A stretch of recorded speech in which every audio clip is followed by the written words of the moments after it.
Senator Portman, thank you for being with us today. Cool. Let's talk first about the water quality, Lake Erie, and everything that's happened and your involvement. Mm-hmm. Well, first of all, our lake is precious. We got to protect it. Lake Erie is the shallowest and the smallest of the Great Lakes, but it's also the one that produces the most fish and has the most recreational value to it. So it's really important we keep the algal blooms out, that we keep the other invasive species out, like these carp, that are making their way up toward the Great Lakes, because that could really ruin the fishing industry. So we've made some progress in this. We passed some legislation to help keep the carp from coming up, and I'm concerned about what might happen in the future, but so far so good. And then we've also passed some legislation to help on the algal blooms and actually help to get some more money into EPA and also NOAA, which are the entities that monitor and help to remediate some of the algal blooms like we had here in Toledo last year. We are happy to say that there was recently a grant given to the area to try to help on some of the sources of the algal blooms, which we think is the nitrogen, among other things, that's coming into the lake. That's about a $17 million grant. Worked with Mayor Collins and others on that, as well as Marcy Captor and Bob Latta and Sherrod Brown. So we've made some progress, but boy, we've got to protect this lake. We were talking earlier, it's about a $6 billion fishing industry, recreational and commercial, in the Great Lakes, and Lake Erie's the most productive of all. Part of trying to fix the problems, let's talk a little bit about the president's budget and some money that was maybe going to help with that's been cut or might be cut. Yeah, we have an initiative called the Great Lakes Restoration Initiative, and it deals with all these issues, including clean water, to avoid some of the problems like we had last year with the water quality being hit with the algal blooms, the toxic algal blooms, but also to ensure that Lake Erie continues to be a great place for people to come. It's a #1 tourist attraction in Ohio, by the way. So I'm glad the president's budget included the initiative, but he underfunded it compared to what the Congress has pushed for before. So we're going to continue to push for full funding for that. It's really important for the economic well-being of Toledo and our area, and it's the right thing to do. Let's switch gears and talk about Bringing Missing Children Home Act. Mm-hmm. Well, recently introduced legislation, part of which got enacted last year, but not all of it, and it's about ensuring that we deal with this issue of human trafficking and sex trafficking. This area of Ohio, unfortunately, is one area where we've seen a lot of it, a lot of incidences of, often it's kids, 13, 14, 15 years old, getting trapped in sex trafficking rings. And so one of the things as we've looked into it, we found out is that a lot of these kids are missing kids. In other words, they are kids who leave home, run away from home, and they're very vulnerable to getting trapped into this sex trafficking. We think about 10 to 15% of the kids who are on the missing and exploited kids list, which is a national database, end up getting into human trafficking. So one solution is find these kids more quickly, get them to a safe place, avoid them getting trapped in this, and so this legislation helps to do that. To give you an example, there were over 130 kids, unfortunately, who've gone missing in Ohio just over the last couple months, since December 1st. Only about 35 of those kids had a photograph attached to their reports.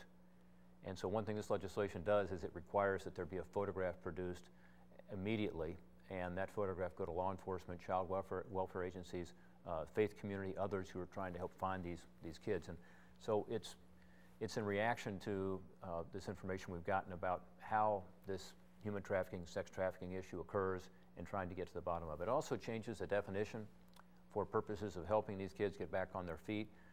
Often they are prosecuted as child prostitutes, and instead we believe they ought to be treated more like victims, because experience shows that if you get these kids out of this system, often they get addicted to drugs, because that's one way that the traffickers make them dependent.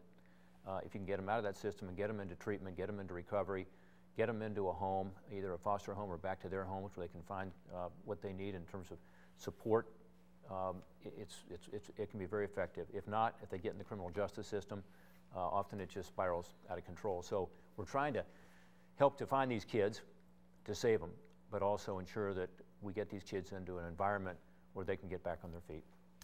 And this is an issue that has become very near and dear to you. This is not the first time you have done something when it comes to human trafficking. There have been other things that you have done. Talk to me about those.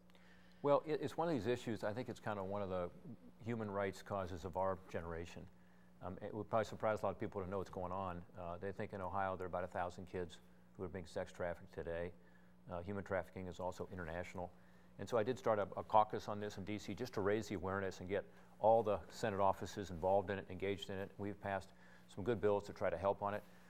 But there's a lot more to do, and it's not going to happen in Washington. It's going to happen in our communities. So if you're watching today and you're interested in the issue, contact local law enforcement, contact some of the great groups that are working on it here in Toledo. The University of Toledo is nationally renowned now in terms of their research on this issue. Some of the work that they're doing is being used here in Toledo, but also in other cities to try to address this problem.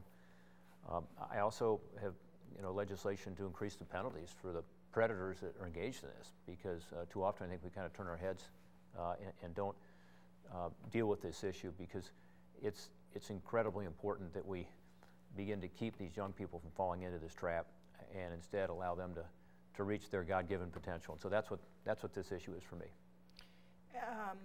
Let's switch gears again, and you were talking to me earlier about we've had some kind of town halls around here about the issue of heroin that kind of is popping up and becoming a problem here lately. Yeah, these two issues are related, unfortunately, because I'm told by law enforcement the number one drug that these traffickers use is heroin. So they might find a young person, get him or sometimes her and sometimes him addicted to heroin, and then they become really dependent. And so it is, but it's a broader problem. Heroin is now the number one cause of death in Ohio. When you look at it, the overdoses from opiates have now surpassed auto accidents as the number one cause of death, which is pretty scary. And unfortunately, it's everywhere. So it's not just in our urban centers. It's not just in poor communities. It's everywhere. And so what we're trying to do is to put more focus on prevention. I started an anti-drug coalition back home. I'm from Cincinnati originally and chaired that for about 9 years, just focused on prevention, because if we can get young people to understand, and unfortunately adults to understand, because more of them are getting into this, the incredible dangers, the devastation that will occur to their lives, to their families' lives, to their future, to the community, and keep them out of it, that's the best thing to do. But once people are in it, we've got to provide better options in terms of treatment and recovery. And specifically, Washington can help in terms of best practices on new medications. It's pretty frustrating because a lot of people who get into treatment, takes them a long time to get through it. Sometimes they end up backsliding, and getting back into drug use. And so we want to figure out better ways to help people with their recovery process. And there's some interesting new medications. There's some interesting new best practices out there, so we're trying to get those in every community, including here in Toledo. Law enforcement will tell you, they're spending more and more time, unfortunately, dealing with this issue. And it is devastating to those people and to those families. I had a teletown hall meeting last week, and it was one of these meetings where people call in from all over the state, and I think there were 25,000 people on the call talking about tax reform and energy and healthcare, Obamacare, and everything else. And one guy calls in and says, I'm just calling because my son's an addict and he's gone through a bunch of treatment programs and I don't know what to do. I'm pulling out my hair. It's just so sad for these families, and obviously for his son, who now is not, in a position where he can be a productive member of society. Instead, thousands of dollars, hundreds of thousands of dollars in the end maybe spent on this recovery. We've got to figure out a way to do it better. And I think we can. Prevention, recovery, and getting people back into productive lives ought to be our goal. Every time we take our eye off the ball, it seems like another drug, starts to appear in our communities, and right now it's heroin.